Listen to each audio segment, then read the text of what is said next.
empezar a ir conectando, yo os doy la bienvenida a Watva. Hoy tenemos un horario rarísimo, como veis, porque son las 4 de la tarde, 4 menos 5 de hecho, y hemos empezado ya, pero es que realmente teníamos este horario para una entrevista que llevaba mucho tiempo queriendo hacer. Os cuento lo que ha pasado. Está aquí conmigo, está esperándome de hecho en la llamada, Mads Brügger, que es el director del Infiltrado.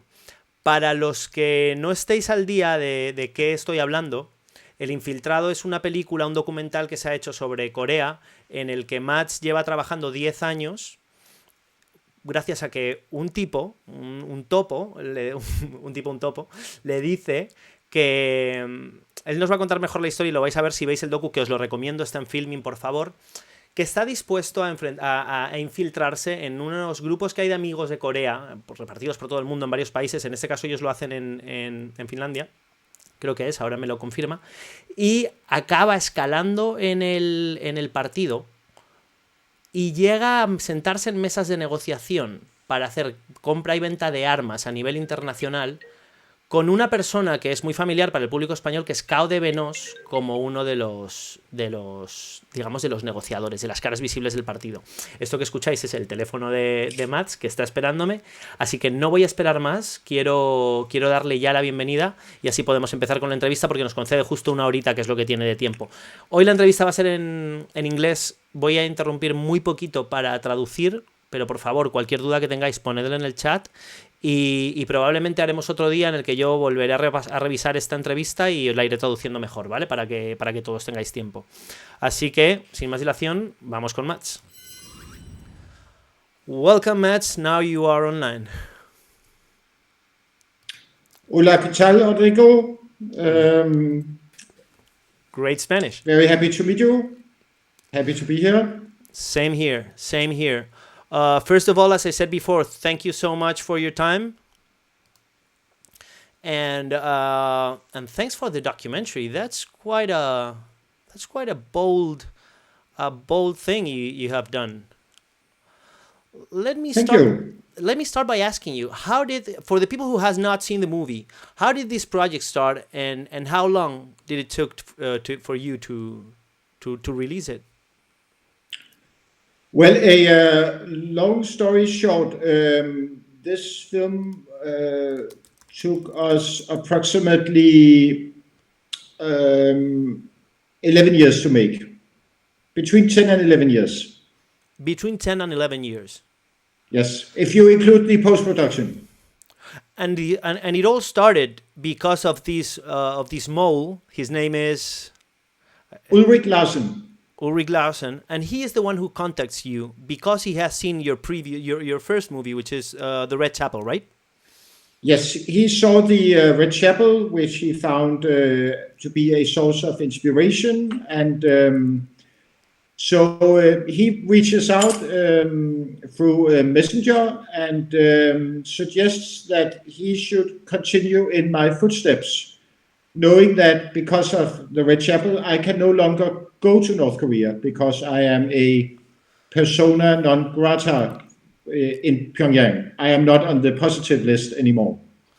I can understand why, and yes. now even less, I guess. Yes, not Mr. Popular in North Korea anymore. Yeah. I can't imagine, and that's kind of scary actually, which is something I want to talk to you about, because were you at any time surprised how this guy, how Ulrich, starts just coming to you and asking you for this? Because it was kind of a favor, like he never asks for you to pay him, he doesn't ask for money, he just and how all of a sudden he starts constantly, but slowly ascending in the regime. Were you surprised at any time? Were you at any time suspicious of what was going on?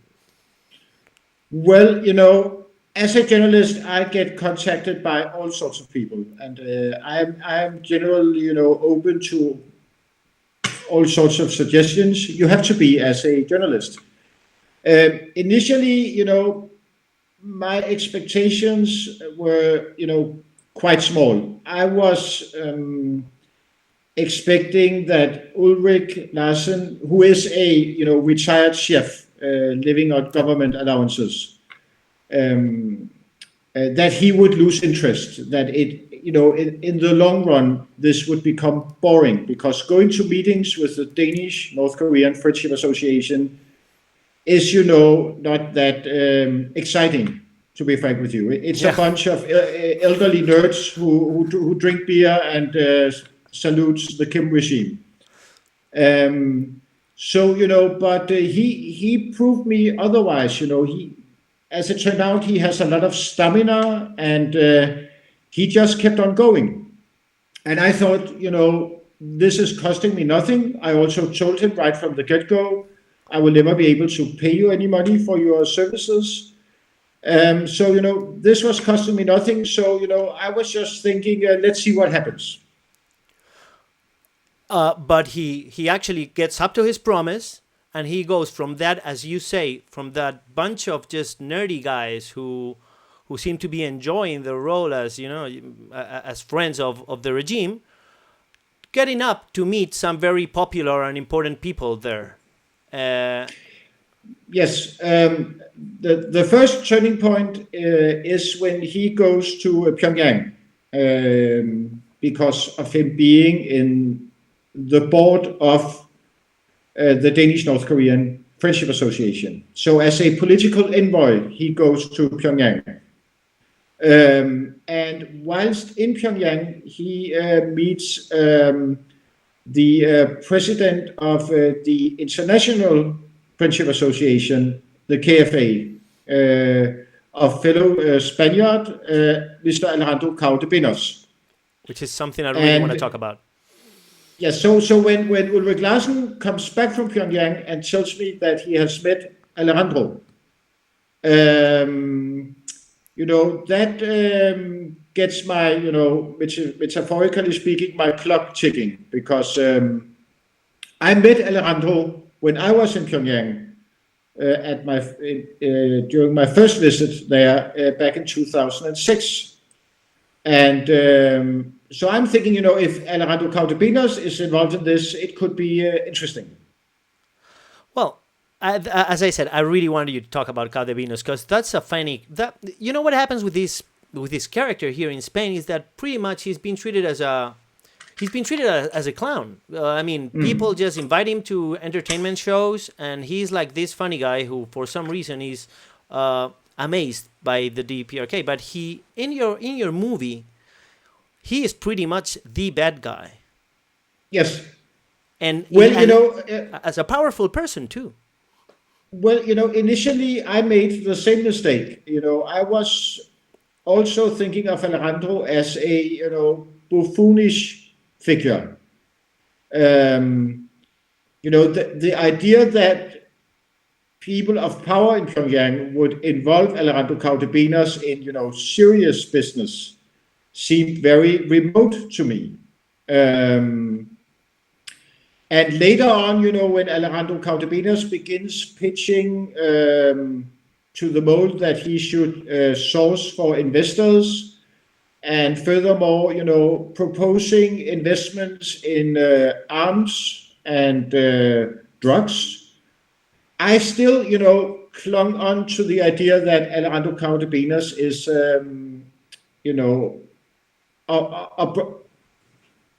just a second.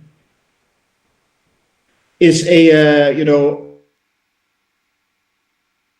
Oops. That's bragging. He would do it. Are you there, Rodrigo? Yeah, you seem to be lagging a little bit. Just a second. Okay.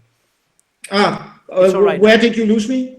It's all right now. Just a few seconds ago. Okay. A few seconds ago. Okay, but I was, as people in Spain, I was thinking of Alejandro as a clown. So, even when I saw footage of Alejandro, proposing investments in arms and drugs, I still thought, well, at the end of the day, he will not be able to deliver, because for sure this can't be the real deal. Mm-hmm. But he did. Well, the most important turning point is when the mole and his sidekick, Mr. James, or Senor James, as he is known in Spain, amazing character.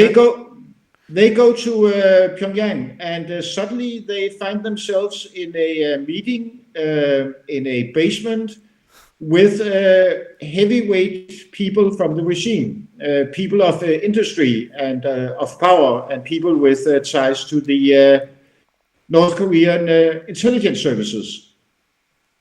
And here they forge a deal where Mr. James becomes a North Korean arms dealer, and they strike up a joint venture, and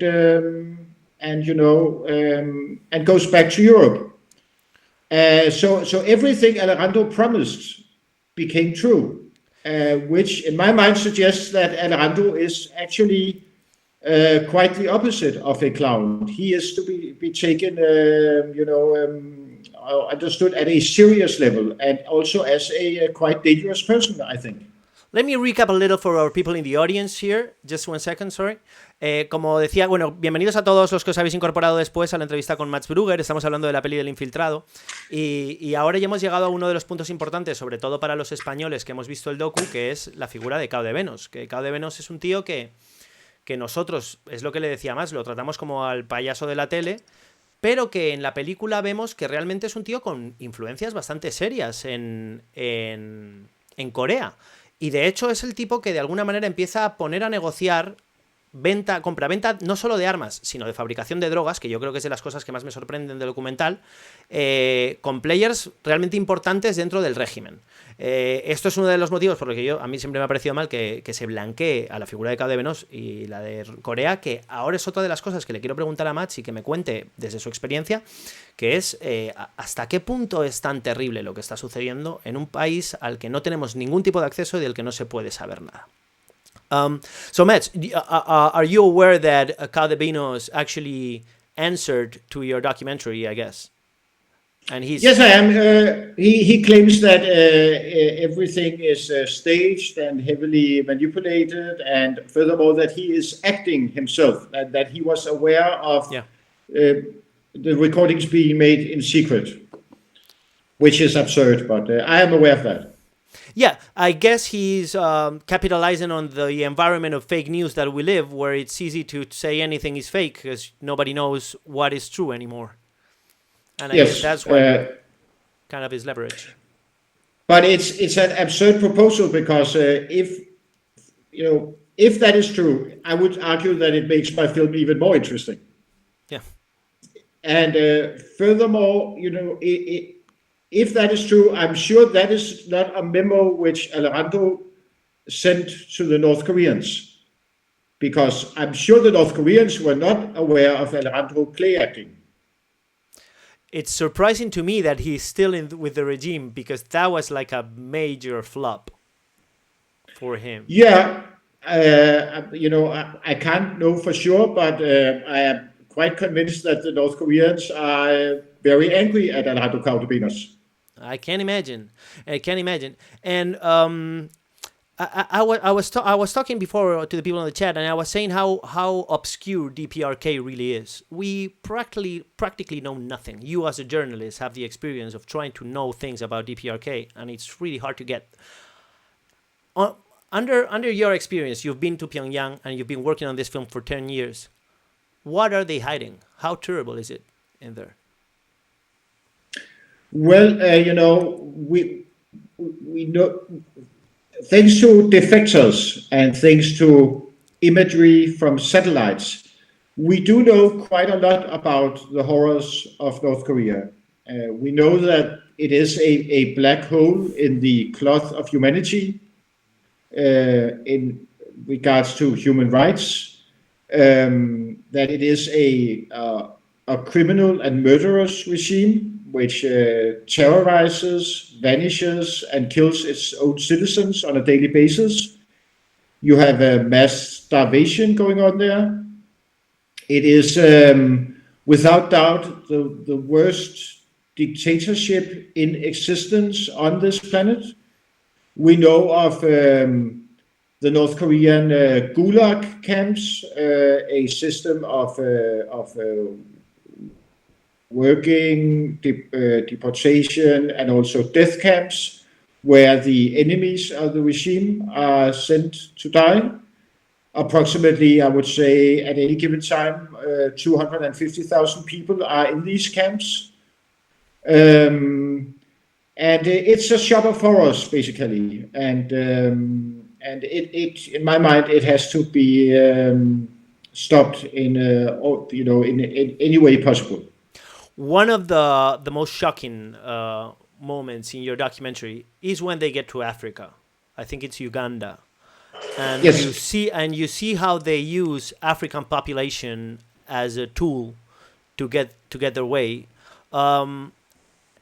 How was that experience? I mean, did you travel with the moles to all these locations, and did you get to get firsthand the experience of what was going on there, or did at least they tell you? Well, I couldn't go with the mole for security reasons, because if anyone would see me hanging around the hotel of the mole, for example, it could jeopardize the whole operation. So I stayed back in Denmark, but I took part in, orchestrating, facilitating, whatever maneuvers and recordings we did. The North Koreans chose Uganda because that is a country in Africa which they are on friendly terms with. And right from the get-go, we decided that never at any point should we give the North Koreans money, which is important because that would compromise the ethics of everything if we would give them money. So it was very important that the North Koreans would cover their own expenses themselves. So they told us, to meet them in Uganda. We went there, and we were tasked with, finding a venue for a secretive arms and drugs factory. And if people have seen the documentary, it was us who chose the island. Yeah, Mr. James, right? Mr. James. And then we told the North Koreans about our plans to use the island, buy the island, and use the island, and they were very excited about this proposal. Later on in Beijing, Mr. James meets with a North Korean envoy who says that he has connections with a powerful lawyer in Uganda who can throw his weight around if necessary. And, Uganda seems to be a point of operations for the North Koreans. That's what we get on the documentary. Like, that is like almost their backyard. Yes, at least it's safe to say that they can enter Uganda and operate there without any problems. They are actually asking on the chat, which is pretty much, it's related to what I asked before, but you haven't, or any of the participants of the documentary have seen those gulags you were talking about before, right? Acabo de preguntar lo de los gulags y los campos de concentración. I have not seen them myself, but if you go to a website called 38 North, which is the parallel line of which divides North and South Korea, you will find images from satellites, which shows the locations of these camps. Okay. Mira, como se ha quedado un poco lagueado, aprovecho para responder a la pregunta de los campos, que dice que no los ha visto con sus propios ojos, pero que se pueden ver en una página que se llama 38 Latitude. And then you also have a vast amount of amongst these books, I would definitely recommend reading a book called The Aquariums of Pyongyang, which is and a quote given by a defector who went to these camps and managed to flee from them. All right. I think that's the one that actually Ana I'm going to say it in Spanish, lo ha recomendado en el podcast que tenéis arriba, que es uno de los libros de los que está hablando ahora mismo Mads. Now, going back to the movie, there's this thing, this character, Mr. James. I mean, the mole, Elric is really a very special person. I mean, you actually describe him as someone that you wouldn't tell from in a crowd of two. He's like, he blends in perfectly, magically almost. He's got this personality. But how do you get to Mr. James? How do you find that character? Well, initially I was thinking about using a real Danish businessman, because I thought that would come across as more credible and security-wise would also be more safe. And I did ask two Danish businessmen if they would be interested in taking part in this, and they told me flat out, no. Thank you, but no thanks. Yeah, of course. Yeah. Which is probably what I would have said if you asked me. Yeah, I do understand, their sentiments. But so I realized that I had to use an actor of some sort, but, clearly an actor who was not known for acting, and also a person who is very, risk averse, who enjoys being in danger, basically, a thrill seeker. And persons such as these you do not find easily. And I was having a very difficult time with, scouting for a possible businessman. Then one evening I am in a nightclub in Copenhagen, and in the bar I meet Mr. James, fresh out of jail. He had served 8 years in prison for dealing with drugs. He was a high-end jet-set cocaine pusher in Copenhagen. And while in prison, he had seen my previous documentary, a film called The Ambassador, which he really enjoyed. And, he begins talking about his resume, how he was in the French Foreign Legion, how he became a high-level criminal. And I was totally mesmerized, also because he has this larger-than-life Hollywood action hero appearance. Absolutely. It's like meeting, it's like meeting, Tom Hardy.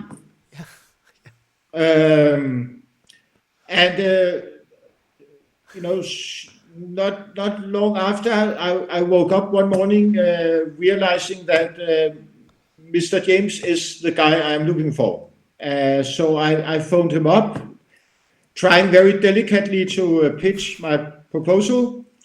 And, he did not need to say, I will think about it. He immediately said, when do I begin? It's incredible. So he was game right from the onset. He's like an adrenaline junkie. He looks like an adrenaline junkie.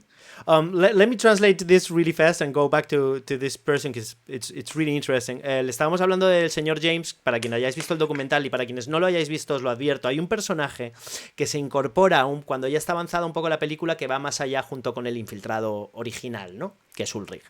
Y este tipo es una especie como de Dan Bilzerian o Tom Hardy, como dice él, que se comporta de una manera en la que siempre en los sitios a los que entra y está entrando en situaciones muy peligrosas con personas con mucho poder, y no solo en sitios seguros como puede ser Dinamarca o España, ¿no? Sino en China o en África, en Uganda. Y siempre es como que toma el control de la situación con gente que está muy alto en el partido. Y le estaba preguntando dónde conoce a Mr. James y dónde descubre a esta persona y la mete en el proyecto, y que casualmente había estado buscando a muchos hombres de negocios y tal, y no encontraba ninguno, hasta que da con esta persona en una discoteca, que es al final donde se hacen los mejores contactos. Y este tío se pone a hablar de él, de su vida, y él se despierta una noche diciendo, es él. Preguntáis que dónde se puede ver el documental. Se puede ver en Filming. Y quiero seguir hablando un poco de Mr. James porque este hombre que era o sea, acaba de cumplir 8 años por tráfico de drogas y había estado en la Legión Francesa. Es un tío con un pasado debe ser muy turbio, una personalidad arrolladora, y que ahora me interesa saber qué es lo que es de él, aunque sin hacer mucho spoiler de la peli, hablan de cómo se toma él el post, y es bastante sorprendente. Going back to Mr. James, there's a moment that I see on the movie that he is the one leading the direction of your documentary in a way, like, because he's like making these questions and proposing these next moves, which actually you actually say on a quote on the movie. You say there's a moment where Mr. James is like growing a character of his own, and you almost feel like you lose control from him, but he leads the documentary in a very good direction. Well, that was a concern of mine, not because I was not trusting Mr. James, but that this would spin out of control, because it was developing at a very rapid, pace, and because this is a documentary, it's impossible to foresee what happens next. Before Mr. James and Ulrik Larsen would meet with North Korean arms dealers or Alejandro Cautebenas, I drafted up, very basic, gameplay manuals for them. All right.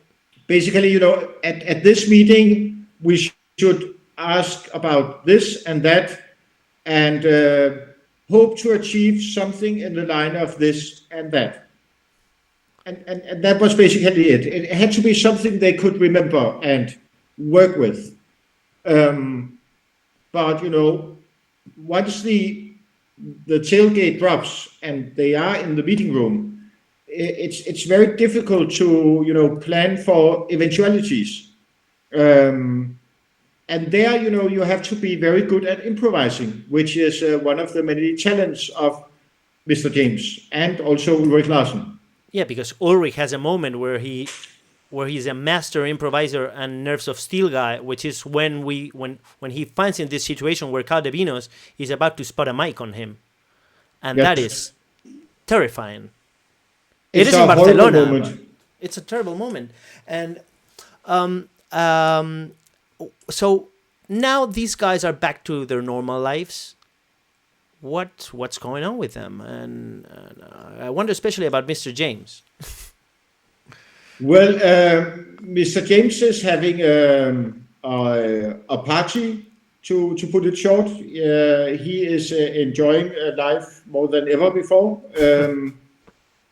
He has become quite a celebrity in Copenhagen, thanks to the film. He is working with a journalist who is writing a biography about the exploits of Mr. James. I think he has also been casted for an upcoming motion picture about the underworld in Copenhagen, where he will play a bad guy. So things are looking great for Mr. James. Yeah, he definitely is a great actor. If he can act under those circumstances, I think he would nail any role. Yes, then he can act anywhere. Because people, when I talk about the documentary, people always say like, yeah, that guy is still dealing weapons with North Korea. Yeah. He's doing some business behind their backs. Oh yeah, this is something that's another surprising thing is how sloppy DPRK is on all their on everything they do, because you would expect them to do a very like an intense background check on the characters. I can't imagine, and I would like actually to know what kind of narration you created and actually background and protected against these background checks on these two characters. But it's funny how sloppy they are. I wonder why. Well, when you watch the film, it comes across like everything happens, in a snap. But we are, harvesting the fruits of a, prolonged confidence exercise, gradually building up confidence and trust. between Ulrik Larsen, the mole, and the North Koreans, and between Ulrik Larsen and Alejandro Cautebenos. And, you know, for a long while, for, you know, several years, nothing happens. And apart from the mole going to meetings with Alejandro Cautebenos, which of course makes him trust the mole enormously. And so, you know, the North Koreans gradually also become very enthusiastic, happy about the mole, trusting him, liking him. So when finally Mr. James is introduced, you know, the mere fact that the mole is vouching for Mr. James makes him trustworthy. And when Alejandro Cautebenos is also vouching for Mr. James, and he, you know, and you can't blame him, you know, he experiences Mr. James as a high-ranking international player. You know, he flies in, he stays at swanky hotels, he's well-dressed, and so on. If they did due diligence on Mr. James, which I don't know if they did, maybe they did, they would have discovered that he was a major drug dealer in Copenhagen. Which, you know, if you consider that North Korea is a gangster state, it's a vast criminal enterprise, that would not be a turn-off for the North Koreans. Maybe it would make them like him even more. Yeah. But still, you know, in some sense, that they are sloppy. For example, I do not understand why they don't ask for, you know, something as simple as a bank guarantee, a statement from your bank. Like saying, Mr. James, please, you know, send us a bank statement from Credit Suisse or where you hide all your millions. That would be a very, you know, basic way of you know, validating a possible investor. But they don't. Yeah, I actually read on an article that maybe one of the reasons could have been that they are running out of clients around the world. Like, there's not much arms supply being demanded from them, and they are like desperate to get a deal. Yes, and in the end, we clearly, you know, sense and experience how desperate they are. The last meeting Mr. James has with the North Koreans is in Cambodia, and they basically tell him, you know, you are our only client. You know, please help us. Please find some customers for us. And that tells you about how desperate they are. You're currently working, or I don't know if it's you or Elric, working along with the UN to try and help them out. How is that going? Are you involved? We are in dialogue with the UN. They are, I suppose, mentioning the film in the upcoming report from the UN North Korea panel. Due to Corona, it has been complicated because we do want to share some of our intelligence with the panel. I think it's in the interest of everyone. But some of the material is too sensitive to transfer via email. It has to be hand carried. Things such as hard copy catalogs, USB keys, and so on. But at one point in time, we would definitely be sharing that with the United Nations. Great. Let me just go back for a moment to the chat. Perdonad que no he estado traduciendo en un buen rato, pero como os digo, esta conversación voy a intentar volver a repetirla en un stream y ya traduciendo las partes más importantes. Bueno, traduciéndolo todo, y ahora traduzco de vez en cuando las partes más importantes. Estaba hablando con Mads sobre el personaje de Mr. James, que para quienes hayáis visto la peli, pues sabréis por qué le pregunto, y para quienes no hayáis visto la peli, es que es un personaje que de verdad cuesta creer que sea una persona y no un actor interpretando un papel, que de alguna manera lo es, ¿no? Y que hay momentos en los que este personaje deja de parecer sencillamente como un actor más y parece casi ser quien está dirigiendo esta obra, ¿no? Dice Mads que él le iba dejando en las reuniones previas un poco las pistas de por dónde tenían que llevar las conversaciones, cuáles son las cosas que tenían que hacer, pues para que él fuese tomando esas decisiones, ¿no? En la conversación. Pero es cierto que el coraje que tiene el personaje de Mr. James es muy fuerte. Es un tío que viene, como decíamos, ¿no? De Legión Francesa, 8 años cumplidos en la cárcel por traficar drogas, etc. Y una de las cosas que a mí me sorprendió mucho del docu es el poquito background check o el due diligence que se llama en inglés, ¿no? La investigación de ¿quién es esta gente? ¿Yo por qué tengo estos dos tíos, dos daneses que me vienen aquí, ¿no? Y cómo deja Corea que les cuelen esta bola. Y es de alguna manera debido a lo mejor a la desesperación de Corea, que no tiene, que es como dice Mads, que hay un momento en el que le dice, no sé si me ha dicho que era en Uganda o dónde, luego lo podréis ver cuando repitáis el vídeo, si lo repetís, pero que le dicen a este hombre, ¿no? En Beijing, le dicen, eres nuestro único cliente. Como que realmente Corea está herida de gravedad y necesita clientes con los que mantenerse. Así que bueno, eso es de lo que estamos hablando y ahora lo que le quiero preguntar es ¿en qué situación ve la salud de Corea del Norte, ¿no? Si realmente es un estado a punto de caer. Yo creo que una de las cosas buenas que hace esta película, aparte de destapar pues una lista de precios de su mercado de armas, es además el poner a Corea en su lugar, que es al final un país bastante lo humilla, ¿no? Lo deja en un lugar que es ridículo, nos cuesta creerlo, dramáticamente ridículo, ¿no? Lo que sucede. A mí me parece difícil. Creo que el documental hace una cosa muy buena y es que es tan difícil de concebir que el documental suceda como es de concebir que exista un estado como Corea del Norte.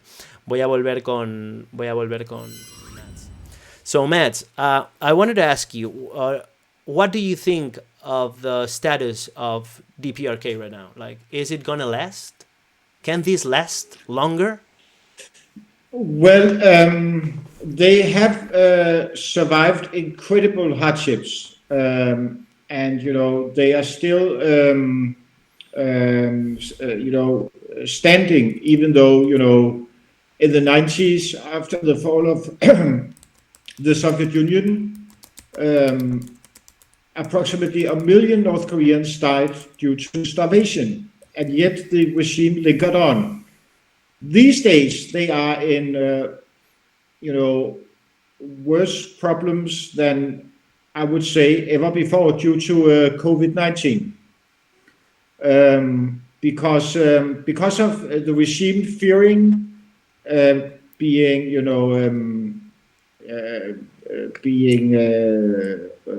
overrun by the pandemic. They have shut down all borders. Approximately 80% of the trade and import of North Korea goes through China. And that border has been hermetically sealed. No goods are coming in. No goods are leaving. And inside North Korea, they do have a sort of a private enterprise market, small shops being managed by civilians. The regime has clamped down on that as well, because they want to get their hands on as much foreign currency as possible in order to survive. That will cause a lot of internal strife and conflict. And,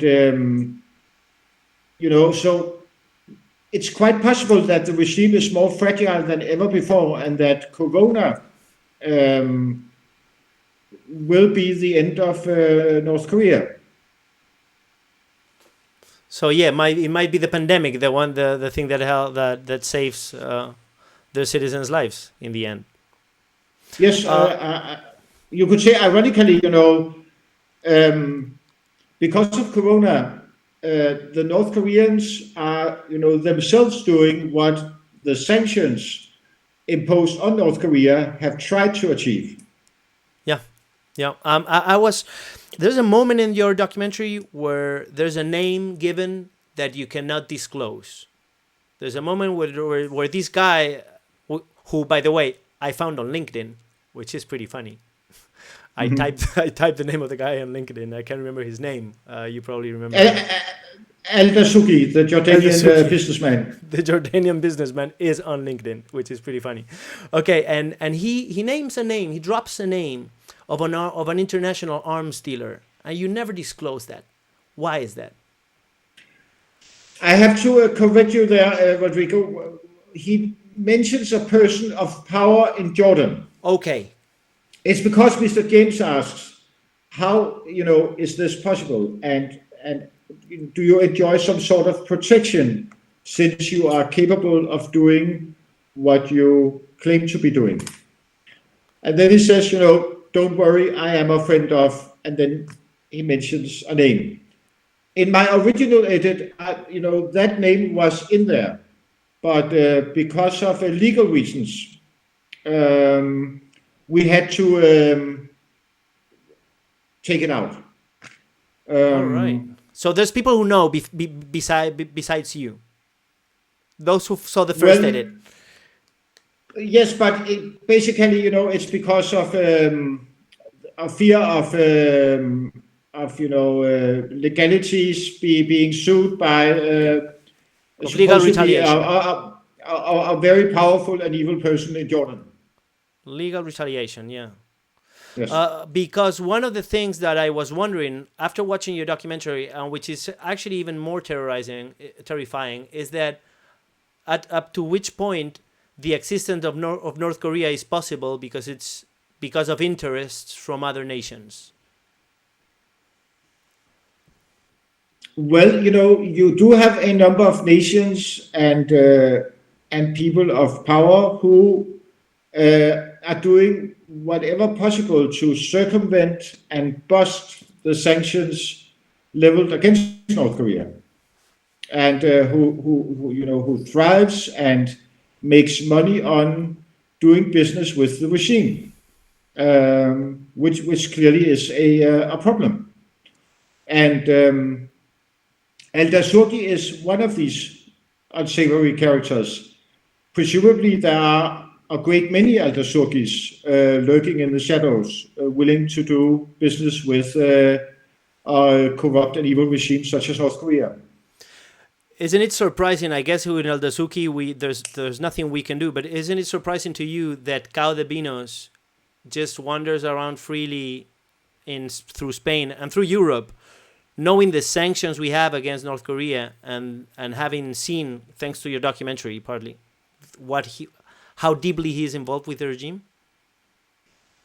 That is a mystery to me, especially because while producing this film, Spain was the chairman of the 1718 panel in the United Nations, which is tasked with monitoring the sanctions. And yet you have in Spain persons such as Alejandro Cao de Pinos, who is very active trying to facilitate illegal business deals with North Korea, such as, drugs, arms, small arms, very advanced armories, very advanced arms systems. I do not understand how that is possible. And speaking of causality, I was sort of expecting that when The Mole was released, it premiered on BBC and the Scandinavian television stations. That would lead to the immediate arrest of Alejandro Cao de Pinos. Yeah. But for reasons unknown to me, he is still walking the streets. Because I'm wondering, if there's nothing being done here in Spain, couldn't Europe be doing something about it?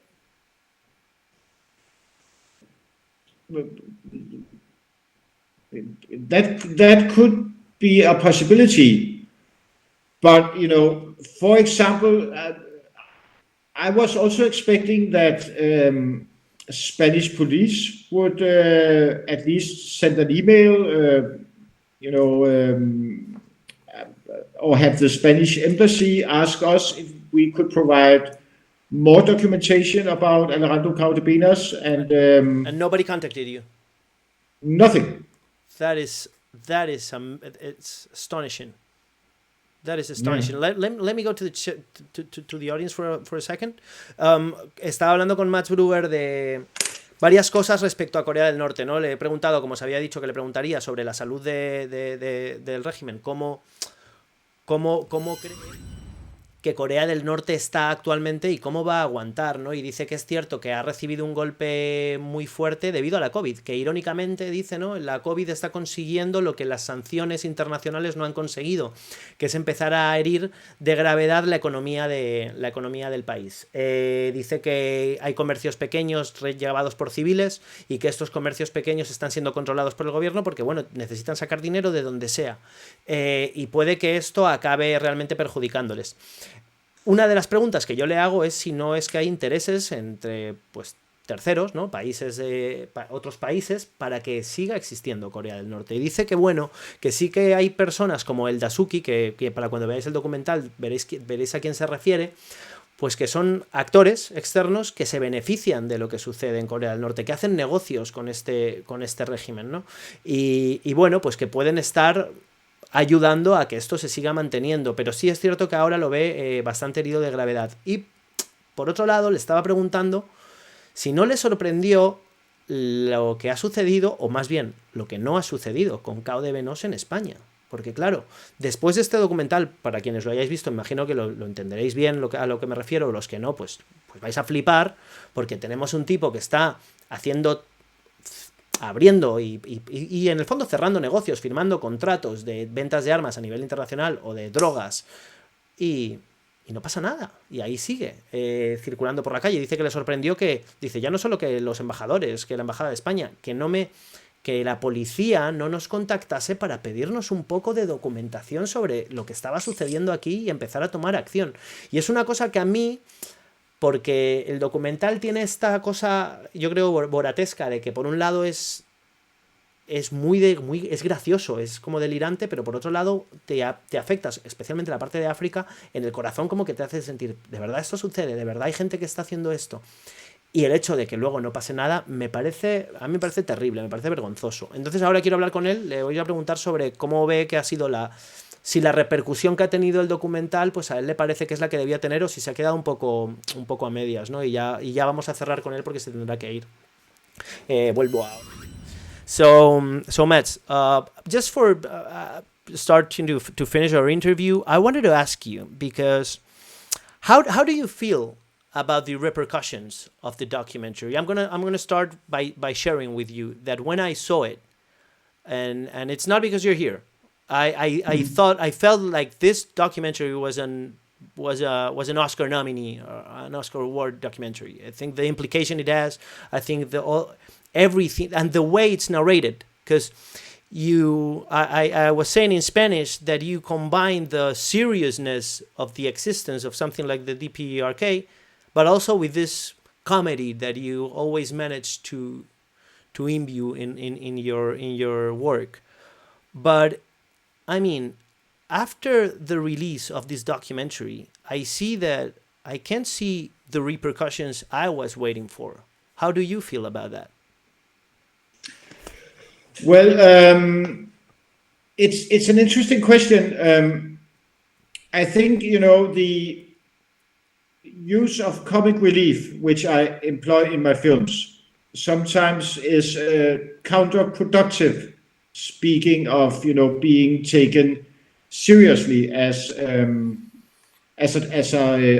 journalist and a maker of documentaries, which could be a part of the lack of repercussions.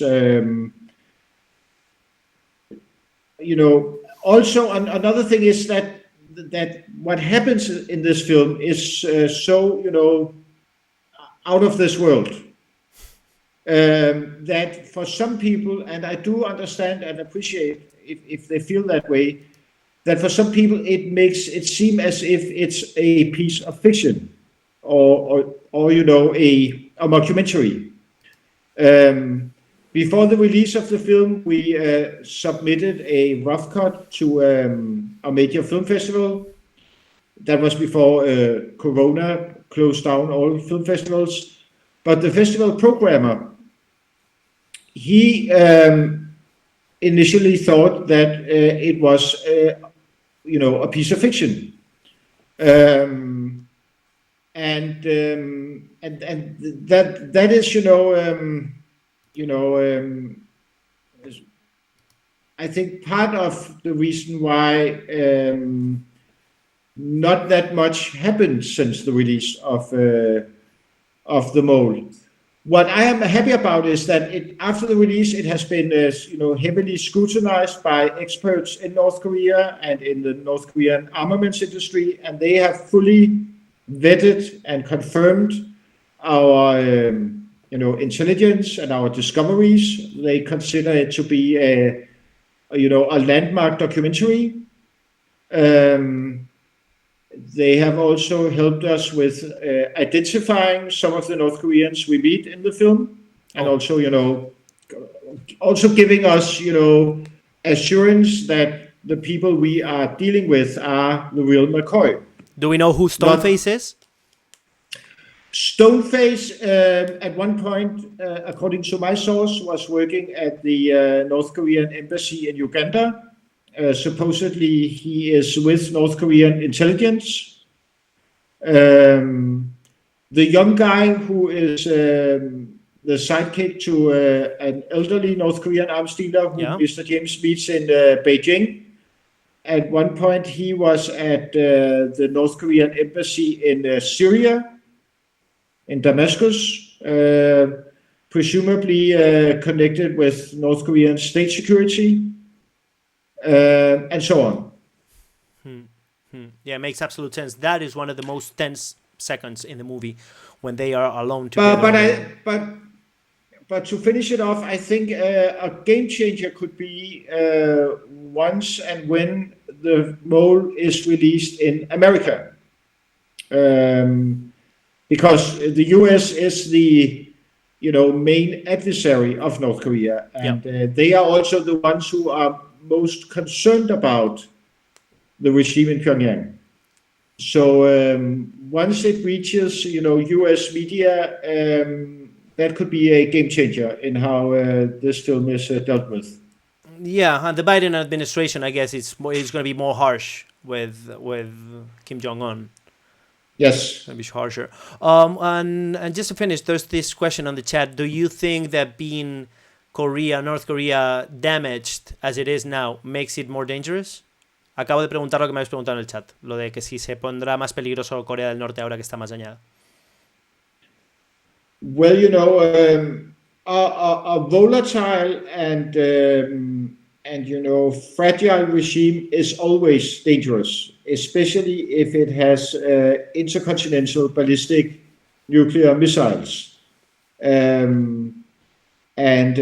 Even more so, as the mole documents, if this regime is willing to sell extremely dangerous weapons to, even private persons, such as Mr. James. If you have concerns about North Korean proliferation of weapons, this film should be a nightmare for you. Yeah, it kind of is. Are you working on a new project now? Yes, I am. Can we know what it is? No, it's not because I want to be pretentious, but I try as hard as possible not to discuss future projects, because then I will end up feeling bored about doing them. Okay. It's funny what you've said about.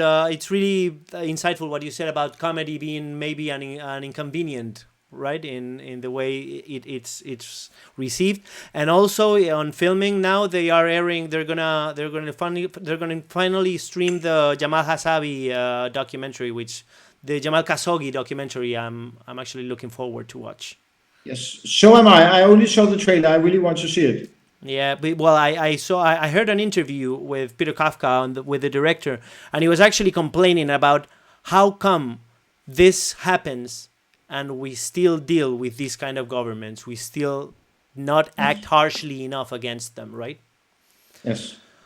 Okay, yes. Mads, thank you so much. If there's anything else you want to say before you leave? Well, my pleasure, Rodrigo. I really enjoyed talking to you, and thank you to the audience who is still hanging in there. Okay, thank you so much. I'll stay some minutes with them, translating a few of your answers. Thank you very much. My pleasure. Have a nice day. Bye. Bye, bye. Bueno, pues esto ha sido el stream con Mads Brügger. Qué guay. Tenía mogollón de ganas de hablar con este tío desde que vi el documental. Espero que hayas estado bien y lo siento de verdad, pero no podía no podía traducirlo todo ahora porque teníamos esa horita que nos había dejado él de tiempo. Ha sido bastante difícil cerrar la agenda. De hecho, nos decían que sí, que tenía hoy y mañana tenemos a Newtral, que os quería anunciar eso, que mañana estaremos con Newtral, estaremos Ana, creo, y yo, y Beatriz Luengo también se va a venir para hablar de otro gobierno totalitario que se vuelve contra un artista. Parece que es el topic de la semana. Esta noche sabéis que está nanísimo. A las 10 de la noche va a estar aquí analizando actualidad norteamericana. Creo que hoy es solo en América 100%. Y ayer le vi hablando de la entrevista de Oprah de Meghan y el príncipe. Así que me imagino que tendrá un montón de cosas que contar. Yo, nada, si queréis aprovechar unos cuantos minutitos de alguna duda que se os haya quedado. Por cierto, a la pregunta que haces de si él cree que... Es que, hijo, toda esta pregunta voy a ver quién la hizo. Así le digo, te trato de tú a tú. Te digo, hola, persona. Un gustazo ver todas las entrevistas sin demasiados cortes para la traducción. Joder, pues mira, pues para ti bien, pero hay otra persona por ahí que no estaba muy contenta, pero bien. Y Adolfo, te ha parecido muy interesante, genial, gracias. Me alegro un montón, tío, me alegro un mazo. Está muy bien, la verdad. Más motivos para contratarlos, que solo he escuchado cosas buenas de Filmin. La verdad es que yo estoy flipando con Filmin últimamente, ¿eh? No quiero hacer mucha promo, pero es lo que hay. ¿Sabe alguien dónde podemos ver el documental? En Filmin. ¿Te mola cómo analiza la actualidad de Emilio Domenech? A mí sí. Y imagino que a vosotros también. Podrías preguntarle, me decías tú, Adolfo, que si estaba más herida, vale, fíjate, que si estar herido convierte a DPRK en más peligrosa. Sí, según él sí, dice que cualquier gobierno volátil, ¿no? Cualquier gobierno totalitario que encima tiene armas nucleares transcontinentales, pues obviamente es muy peligroso. Pero que además... que tiene buenos cohetes, ¿no? Y que tiene buenos cohetes. Y otra cosa interesante que ha dicho también a tu pregunta, que ha respondido a tu pregunta, es lo de su voluntad de vender armas indiscriminadamente, incluso a personas privadas como puede ser Mr. James, ¿no? A mí, que me gusta fantasear, no me toméis tampoco a la ligera, pero bueno, fantasear, ¿no? Me gusta plantearme hipótesis. ¿Qué es lo que sucedió, por ejemplo, cuando desde que se pueden imprimir armas en 3D, pues que hace que sea descontrolado el armamento? Es cierto que afortunadamente Estados Unidos tiene unos bloqueos con Corea del Norte, pues que un KO ahí no existiría. Notita para @policía y @España. ¿Sabes? Gracias a Dios, porque si no, un país que tiene esa laxitud con la posesión de armas, con un agente tipo Corea que de pronto llega y queda en el océano para venderle un cargamento de armas al loco de turno que quiere invadir el Capitolio, pues imaginaos a dónde nos llevaría. Así que sí, para mí esta peli... Mira, he dicho una cosa, también Mads, para cerrar, que es algo que yo tengo esta conversación con mi mujer constantemente, ¿no? Y es hasta qué punto nos dejamos... Hasta qué punto nos hace daño el tomárnoslo todo a coña, tío. Es una putada, porque realmente la comedia ayuda mucho a despertar conciencia y a ver las cosas de una manera ligera, pero lo que dice Mads, cuando le he preguntado, tío, ¿cómo te sientes de la repercusión que ha tenido el docu? Porque el docu se ha visto, pero joder, creo que no está teniendo la repercusión, pues eso, ¿no? La repercusión que debería. Yo no sé por qué KDB no sigue circulando libremente por aquí, ¿no? Cuando es un tío que hemos visto, y encima él lo que dice, yo es que tengo documentación, se la puedo pasar a la embajada española, se la puedo pasar a la policía. Este tronco está cerrando acuerdos de venta de armas a nivel internacional. No hay ningún motivo para que esta persona camine libremente. No es una cuestión de libertad de expresión. Él tiene todo el derecho. Lo vi en otra entrevista que decía Mads, ¿no? Que daba Mads, dice, él tiene todo el derecho del mundo a decir me encanta Corea del Norte, arriba Kim Jong-un. Además, no sé si lo sabéis, pero no defeca. Sí, puedes hacer lo que te dé la gana. Pero en el momento en el que tú te pones a negociar compraventa de armas a nivel internacional, eso va contra la ley. Y solo el hecho de que no se haya hecho no significa que no hubiera una intención. Me parece... es algo que me encantaría hablar con alguien que me pueda explicar el por qué pues ¿por qué no? ¿Por qué sigue la cosa como si nada? Y él, uno de los argumentos que da, que fíjate, ¿no? Dice, yo siempre hago comedia, siempre meto comedia en mi trabajo y creo que eso acaba volviéndose en contra de él, porque hace que la gente lo tome con menos seriedad. Esto que él ha dicho es que me ha pasado hablándolo con gente, pero con mucha, y luego cuando os ponéis a navegar en internet para hablar para averiguar más sobre el docu, nos damos cuenta de que hay mucha peña que es como, pero bueno, esto es una peli, ¿no? Esto es una peli, o esto es un mockumentary. En este clima, que es lo que le decía él al principio, que yo creo que le favorece mucho a gobiernos como Corea del Norte, igual que le favorecía, siendo muy diferente, ¿vale? Pero a Donald Trump en Norteamérica, en este clima de posverdad y fake news, pues cada vez que llegan y te sacan un vídeo comprometido, puedes decir, no, eso es mentira, no, eso está manipulado, no, eso no es verdad. Y desgraciadamente la gente está saliendo libre, ¿no? Sale airosa de situaciones en las que no debería. Pero él dice que además es eso, es el uso de la comedia lo que hace pues que mucha gente no se esté tomando en serio el docu. Pero, y eso me ha molado bastante, dice que claro, todavía no ha salido en América. Y América es el enemigo número 1 de Corea del Norte. Entonces, cuando esto salga en América, igual es América quien levanta el teléfono y empieza a ponerle la pila a, pues, me imagino que a todos, ¿no? A Europa, a Dinamarca, a España. Y empiezan a tomar acción, porque de verdad que os lo digo, si veis este docu, está la parte de los loles y de decir, joder, colega, qué locura, pero es terrible, terrible que exista una dictadura como la de Corea del Norte en la que la gente está muriendo de hambre, siendo encerradas en gulags, y en el que elementos como Cao de Venós diciendo las racistadas que suelta y comportándose como se comporta, pues tenga poder, ¿no? Así que sí, Cao de Venós creo que es un infiltrado también, venga, a lo loco, por pensar, pues no lo sé, yo sinceramente creo que no, y creo que es el giro de guión que molaría, pero me parece que no. Así que bueno, muchas gracias por estar ahí. Lo dicho, a las 10, nanísimo, actualidad solo en América. Mañana a las 9:30, creo, pendiente de confirmación, Yotuel y Bea Luengo para hablar de Patria y Vida, que es el último videoclip que ha sacado con gente de Zona y otros artistas cubanos, que está revolviendo la vaina en el régimen cubano. Así que nada, espero que os lo hayáis pasado bien, que os haya gustado la entrevista. Y siempre he pensado que Corea del Norte es necesaria para EU, dice Adolfo. Bueno, no sé cómo, pero anyway. Que gracias por estar ahí, os mando un abrazo muy fuerte y nos vemos muy pronto. Cualquier cosa, cualquier duda que tengáis, me tiráis por Twitter, @taramonication, creo que sigo siendo, o @taramona, no lo sé. Celoran seguro que se lo sabe. Y nada, y nos vemos luego, nos vemos mañana. Un abrazo.